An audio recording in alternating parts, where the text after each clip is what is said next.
तर आज आहे आमचा मालवणमधील शेवटचा दिवस म्हणजेच आमच्या ट्रिपचा लास्ट डे. त्याच्यामुळे सगळ्यांच्याकडे आवरासावर चालू होतं म्हणजे ज्याच्या त्याच्या बॅग घातल्या आणि जे ते निघालं आणि रिसॉर्टला बाय-बाय केलं आणि बसमध्ये येऊन सगळ्यांनी सामान ठेवलं आणि आमचा पुढचा प्रवास चालू झाला. आणि आमच्या ट्रिपच्या तिसऱ्या दिवसाचा पहिला स्पॉट होता कुणकेश्वर मंदिर आणि आम्ही तिथे पहिल्या स्पॉटवरती आलो होतो. आणि हे कुणकेश्वर मंदिर आहे ना, एकदम प्राचीन मंदिर आहे. म्हणजे प्राचीन काळात या मंदिराची स्थापना झाली होती. आणि या मंदिराला ना कोकणचे खजुरी महादेव मंदिर पण म्हणतात. कारण की हे अरबी समुद्राच्या काठावरती आणि खडकावरती उभं आहे. मग तिथल्या मंदिराचा पूर्ण इतिहास ऐकल्यानंतर आणि तिथे खूप वेळ टाईम स्पेंड केल्यानंतर आम्ही त्या मंदिराला बाय-बाय केलं आणि आमच्या पुढच्या स्पॉटला जायला निघालो.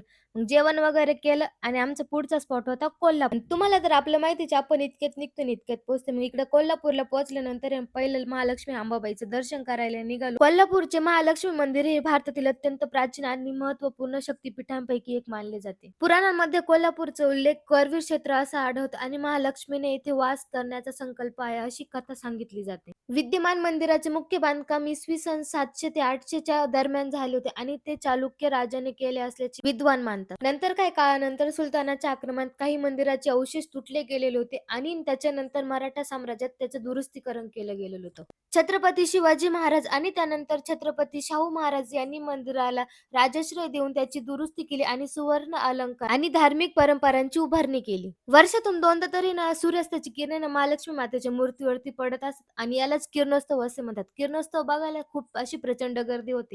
आणि आता आहे ना आम्ही महालक्ष्मी मातेचं म्हणजेच अंबाबाईचं दर्शन घेऊन आहे आता आम्ही निघालो होतो घरी. आज आमचा शेवटचा दिवस होता ट्रिपचा.